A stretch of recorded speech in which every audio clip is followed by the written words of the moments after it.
Hi, I'm Ishe Abel with the Horse-Human Connection Matrix. Today I'm going to tell you a story and give you some background, talk about several different things, including what it's like to have an autistic brain, the line that I've been walking for nearly 10 years about riding horses and how I interact with them and what I call horseship. After telling you this story of what happened last week, I am going to ask a couple of way more experienced horse people what their take on it is, what they would do to proceed, and for them to just comment on their perspective of what happens. Because when we walk two worlds, when we connect with horses and want horseship, we have to leave a lot of things behind. And just like we want to create habitualness in training horses, we have been habituated in how other horse people trained us and whatever tradition that was. And it's hard to shake some of that loose. And our emotional state is constantly reflected in the horse. And I believe that whatever we're processing unconsciously, and constantly, our brains are computers, we are constantly processing. Whatever it is that we're processing is creating our world, because I truly believe that our thoughts, our words, our deeds, and our actions create the reality that we live in. So you may have heard me talk about my horse Charlie before. Charlie is a 9-year-old Mustang that I bought from a young girl. She was 18. And she had gotten the horse from the person the trainer that took it from what do they call it, the reservation, who took the horse from the Mustang pens and halter trained it. And it was this young girl's first project on her own to train this horse. And she had some mentoring. When I first put the horse in the round pen, it was frantic. It was anxious. It kept doing quick turns about the size of the pen it had been kept in. It did not demonstrate balance. It did not demonstrate any kind of calmness or regulation. And I took with me a woman I used to respect quite a bit, who'd been a horsewoman her whole life and had successfully trained many, many horses in old school methods with a big heart, and wanted her opinion on it. We brought this horse home. And the story that the young girl told me is that she'd done a lot of groundwork. She'd gotten on the horse once and it had bolted, not bucked, but bolted. And I thought, consulting with this experienced horsewoman, that, I think we can start at the beginning, retrain the horse, and it shouldn't be a problem. So I want to back up a little bit and tell you what my experience has been at that point training horses. So I have another horse named Sipsy, who you've heard me talk about, and I had a mentor help me train Sipsy. That's Carissa. You've probably heard her speak if you've listened to all of my podcasts.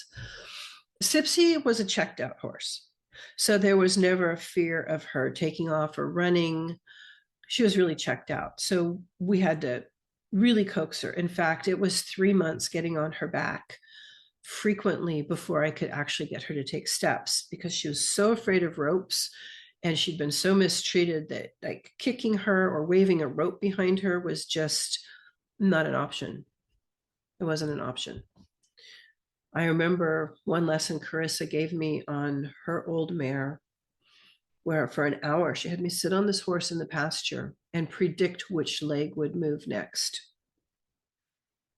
to bring my awareness to how the horse moved, because that would translate into how I would communicate with Sipsy to get her feet moving. Oh, Chris has a lot of methods, a lot of things that really work that I think other people don't know about. So my experience was that I had helped train Sipsy by being given homework to do, and that Carissa actually trained her and worked her when she came once a month. And then I would do the homework and learn what to do and create the relationship with this horse. So I'm planning to do something similar with this horse, Charlie, as I bring him home. That's the plan. I also want to include in my history, in my conscious mind, what happened when I ended up sending Sipsy to another trainer to put some finish work on her. I wanted her to understand her leads better. I wanted her to be able to drop into a lope, which she'd been resistant to do. This was after she'd had years of training that was very slow. So I've gone really, really slow in whatever I do with untrained horses because I don't want to make a mistake. I don't want to create a trauma in them that then I have to backtrack to try to figure out, because I'm not sure what I'm doing to begin with. I have to have help. And, we all know what we know. We all start where we start. So that's my history with bringing Charlie home. That's my history with sending Sipsy. Oh, I sent her to this other trainer. And I believed that this woman would be okay. I sent Chris a video of the woman riding. She seemed like she could ride okay. She got Sipsy's attention right away. She was very, very big and definitely in charge. And the woman said I could come visit once a week and we would check in. And she didn't check in with me. I tried to visit. She told me it wasn't a good time 3 different times. And finally, I got in the trailer and went down there before she was done to find my horse had dropped like 50 pounds, which wasn't a bad thing because she was overweight. But in that amount of time, it seemed a bit severe.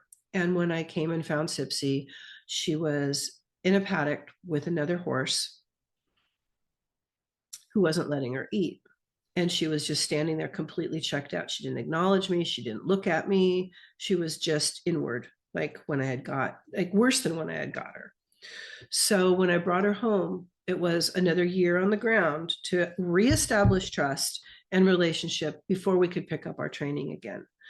And a lot of people will disagree with me, like, oh, that wasn't necessary. Before or during the time that Carissa was mentoring me, training Sipsy, I went with another young woman who used to come out to the ranch all the time and ride and play with horses in the round pen and do whatever we do, try on equipment and go for rides.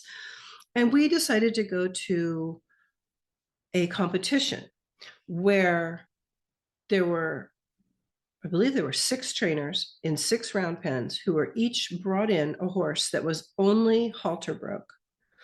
And in a weekend, they had a weekend to use whatever methods they had in front of people. There was an audience to train these horses and then ride them through a mountain trail and obstacle course that was set up in an indoor arena. And we went both days, all day, and watched these different trainers with these different horses. And some of them were more successful than others. We watched horses be very dysregulated. We watched trainers go up, come down, be aggressive, advance, retreat, use timing, release, all kinds of the things that natural horsemanship does.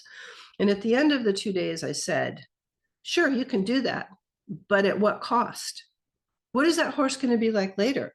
That's that one trainer and that horse over a weekend. When that horse goes back to its owner, do you think the owner has those same skills, the same body language, and will be able to take and proceed and just ride that horse? No, absolutely not. No. So for decades, it's been standard to, oh, why don't you just go take your horse to a trainer and put 30 days on it and get it back and it'll be fine. Well, sure, if everybody speaks the same language, if everybody gets big and aggressive and dominant and knows how to do that all the time, that might work. That worked for a long time. Were the horses treated like slaves? Absolutely. So some people will take 90 days to put on a horse. And that's better. I see a lot of horse trainers quit, and they all have the same complaint. I can't help the people. I can train a horse, but I can't get people to understand what I've done. That's a big problem for the horse, for the owner, the keeper, and for the frustrated horse trainer. It's really hard to find somebody to train a horse, which is why I took Sipsy, an hour away to this woman who I thought would do good by her, who did not.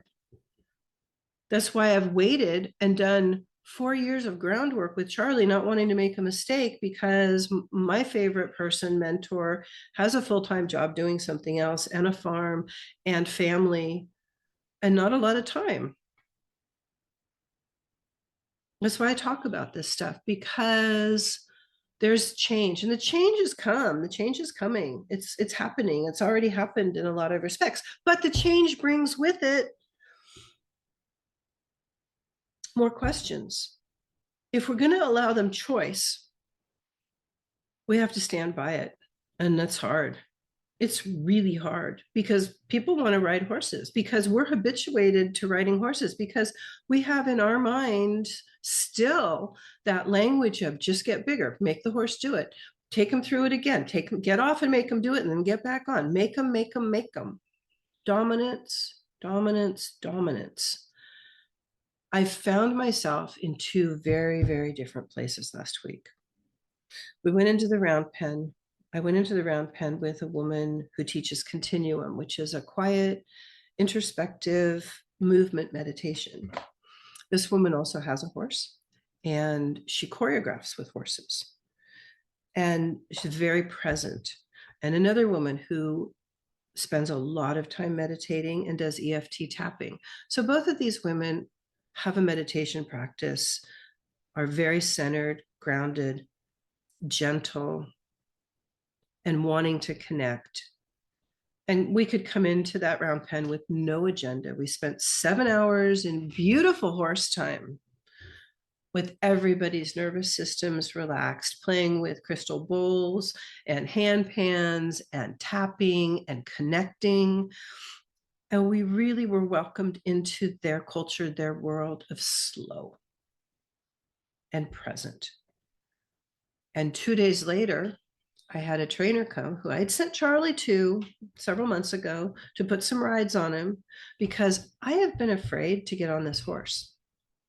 I had back surgery. I'm 62 years old. And there was something in his history, something in my intuition that has said, don't get on. I watched Carissa ride him. I watched somebody else ride him.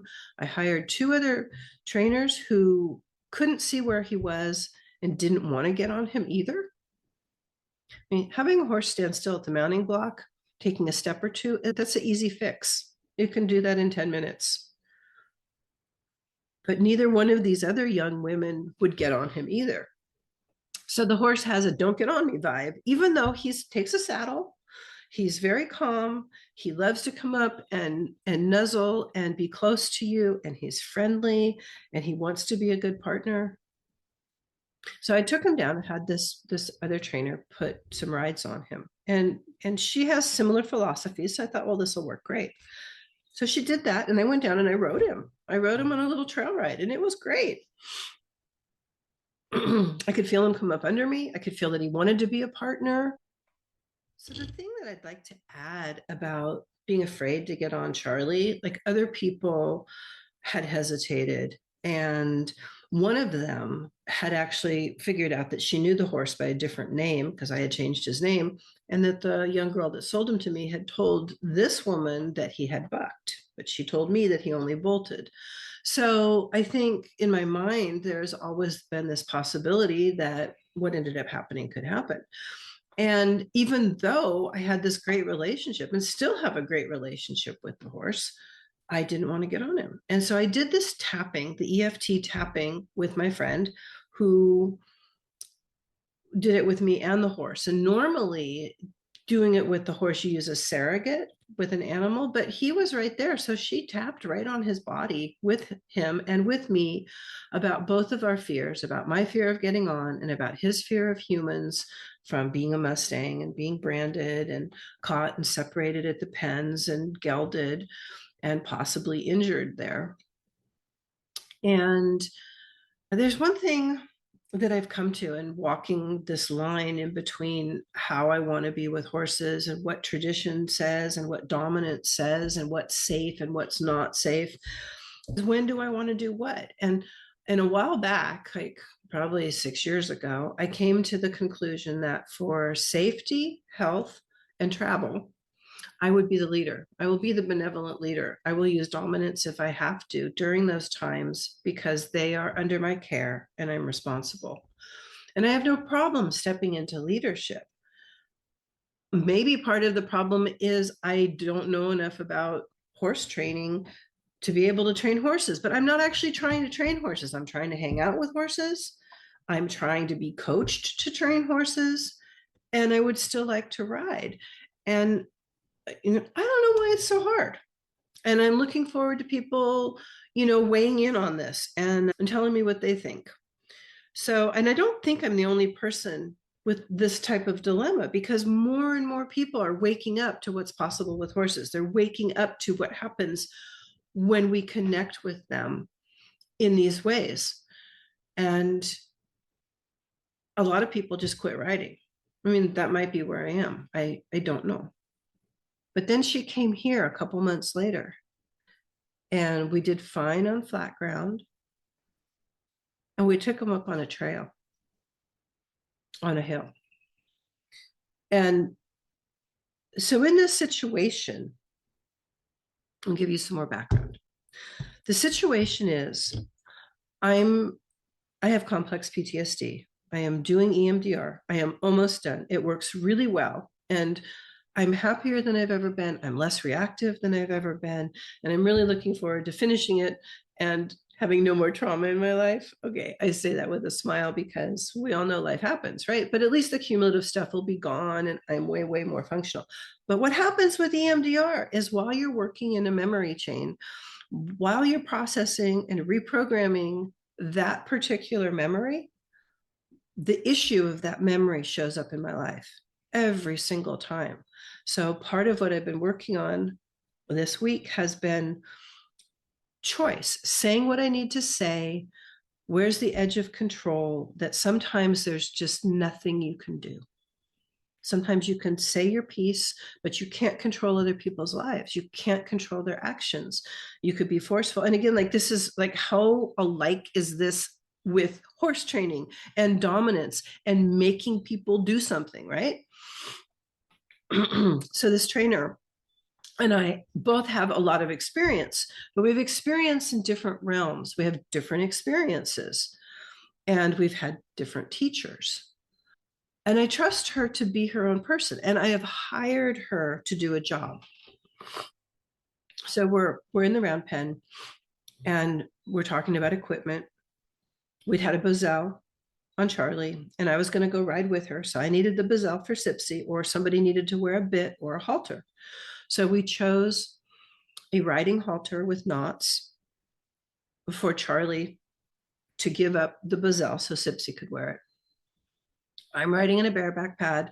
She's riding in a balanced ride saddle. And I ask, as I always do you want a helmet? Because helmets have saved my life twice. And because when I was taught always wear a helmet. You never know what's going to happen. I've got some really dented up helmets and I have a good brain still, thank God. So I asked a helmet. She didn't want a helmet. We walked up my driveway, walked up the road, which scares the shit out of me because sometimes there's log trucks, but there weren't. It was late in the day. And up to a trail. And we went up this trail.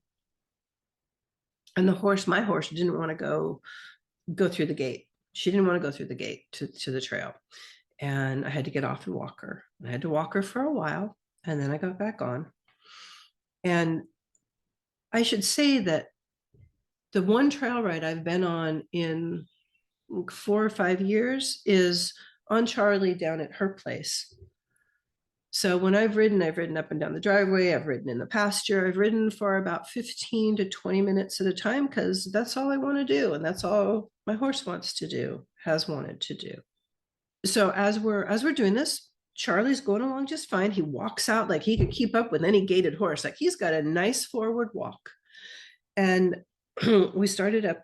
My horse was misbehaving. My horse was saying, I don't want to do that. So here's a point at which I need to make a choice. Am I going to force her? Is old school coming back into my head? Make her do it. Get off and make her do it. Don't leave off here. That's bad training. And I can tell you that Carissa's told me many, many times, it's okay to just get off. That's okay. It's better to get off than to get hurt. It's not going to destroy your relationship like staying on might.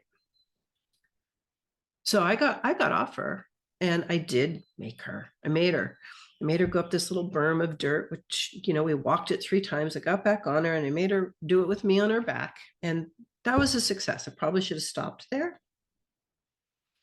But I'm looking up the hill. And the last time we'd done some horse hiking in this place, on this trail. And the last time Charlie had been really interested in what was up that hill. So I suggested that she take him up the hill and see what happened. And I would just walk Sipsy up the hill, and it might take me a little while. And she did that. So I'm halfway up the hill walking my horse. She's at the top of the hill, and I can see them escalating. She's turning him in circles. Again, he has a halter on. He's had trouble balancing. And I say, how about you get off him and you ride Sipsy, and I'll just walk with Charlie for a while. That's what felt right to me, to my knowing. Like, we got to listen to our intuition. And she said, no, I can teach him how to navigate down this hill and how to carry my weight. Like, okay. So I'm watching them, and Charlie and I had an agreement. If you need me to get off your back, instead of bucking, I want you to take your nose and touch my boot. And he had done that to me the 2 times that I'd been on him since I'd brought him home from her house. I'd been on him for 5 minutes, and he put his nose on my boot, and I got off. Again, there's nothing wrong with getting off. I mean, you're not making a lot of forward progress, but in my mind, there's a reason he's asking me to get off. And yeah, that's a hard edge. Is that the reason? Like, we always doubt ourselves. I set up this communication. Can I trust it? Does it mean something else? Can I push through it? Where is the edge? Where's the edge? So I see him do this with her. He puts his nose on her boot, and he looks at me. Aren't you going to do something? That's how I read it. Again, I paid her to do a job. I've spoken my piece. The next thing that happens is he starts running down the hill that's covered with big gravel. And I'm like, oh no, this is not good. This is not good. She can't grab a one-arm stop in this halter. She would have if she'd put a bit in his mouth. She would have been able to. And next thing you know, he starts bucking. And she comes up over the top of him and does one flip in the air and one shoulder roll flip on the ground. And I'm like, oh my gosh. She's hurt. She says, my clavicle is broken. I don't doubt that one bit. She's also scraped up. She's hit her head. I'm holding my horse. I'm trying to calm Charlie down, who is still bucking and is coming down to her. So I move him over so she's not in his trajectory as he's bucking down the hill. And I bring my horse closer, trying to get the rein, which is a loop rope from a halter that is now on his front foot. And I try to calm him. I'm grounding my feet. I'm like, it's okay, Charlie. It's okay. And I think I'm going to get him calm. And just when I think I'm going to get him calm, I step over to try to get the rope. I let go of my horse, and she's like, no, it's a much better idea for us to run home. So they ran off down the hill with him rein looped over front leg, her trailing her loop also. I'm like, I just hope they go home. I hope that's what happens, because we're half a mile away, maybe a little more. And there's a road with traffic on it, which scared the crap out of me. But my brain is offline. Like, I am in reptilian brain. I am fight or flight. My mouth is dry. I have adrenaline. I don't know what to do next. I'm barely thinking. And I'm like, okay, is she okay? And she's like, go get the horses. I'm fine. I'm like, no, I'm not leaving you here. So I get her up. She's able to walk. We try to assess her neck, her back, and thank goodness she's young. And we proceed to walk down the hill. So these 2 things that happened last week are in such sharp sharp contrast. We have this lovely 7-hour day where there's no sense of time and nothing but connection and regulation. And the series of pretty horrible events that end in a trip to the emergency room and a horse that I don't know what to do next with. I need to include that part of where my subconscious brain has been last week and what I've been processing has manifested in real time. And the traumatic memory that I'm processing is huge. It was my son's suicide, where I also felt very helpless, tried to help, said what I could, and in the end, I could do nothing. And it repeats itself because we create with our thoughts, our words, our deeds, and our actions. And let me add our subconscious. So, I mean, there's a lot of things there. Should I have waited for a different week? I mean, there's always something that we're processing, right? And the trainer, as I'm apologizing for what happened to her, I mean, it's my horse, it's not my fault, but it's my horse. She keeps saying things happen for a reason. It's okay. Maybe he saved me from getting on a worse horse where I might have been killed, which is a great attitude to have, right? So I don't know if it's because I have an autistic brain that I see all of the many layers of this. You know, I've had friends say to me, you know, people just don't think that much about stuff. Is she not like you do?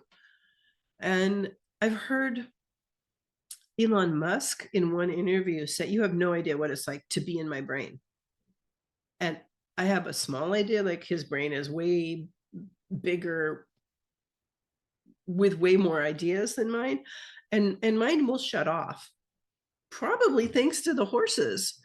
But the way we have to think, the way we have to completely see all the different sides and causations and threads that are related to any particular issue. Like, I want part of this to be about that. I want people to understand that, because if you don't think about things deeply, and maybe more people do than I think, I don't know, like, we're still learning so much about autism and autistic brains. And on the spectrum, this has just come into my awareness that makes so much sense. Every autistic person is going to have times where they're dysregulated and overwhelmed, and then they're very functional. And within that, we also have a lot of people that have developmental disabilities where they're very challenged, not necessarily because of autism, but in addition to autism. And they're going to function well and function not well with overwhelm, but their base level is different, just like there are different levels of IQ, emotional intelligence, and all kinds of other perspectives in people that are not on the spectrum.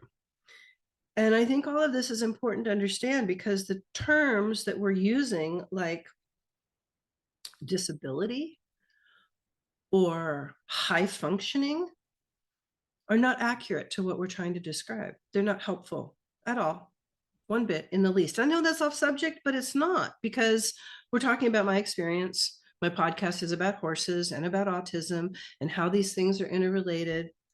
And it's also about psychology. So I am going to call in people to comment on this. And my big question is, what do I do? Like, am I at a point, and I was saying this in the round pen right before we went on the trail ride, I might be done riding. I might be done riding because my horse Sipsy doesn't really want to be ridden anymore. She wants to hang out in the round pen with singing bulls and dancers and tappers and people that are just being present and want to be. Because what horses seem to really be here to teach us is how to be. And I think the Kai, what's her name? I can't think of her last name. Kai with the telepathy tapes. She's getting to a point where I think she's saying that the nonverbal autistic children that meet on the hill telepathically, They're saying the same thing. Our world is about to shift. The science that's now documenting how intention manifests in the field, how powerful intention in our subconscious minds are. The science is catching up. I can't help but think it's related to AI, but here I go on and on. Lots of stuff to think about. The main question is here, what do I do with Charlie? The dilemma, do I just have him be a therapy horse? Let him be? Or do I try to get him trained after now probably having 2 bad experiences under saddle? One of the reasons that I told Sipsy that she needed to be trained was if something happens to me, you need to have value as a horse to other people so you don't end up at the slaughterhouse. That's why you need to know how to be ridden. What are we doing? What are we doing with horses?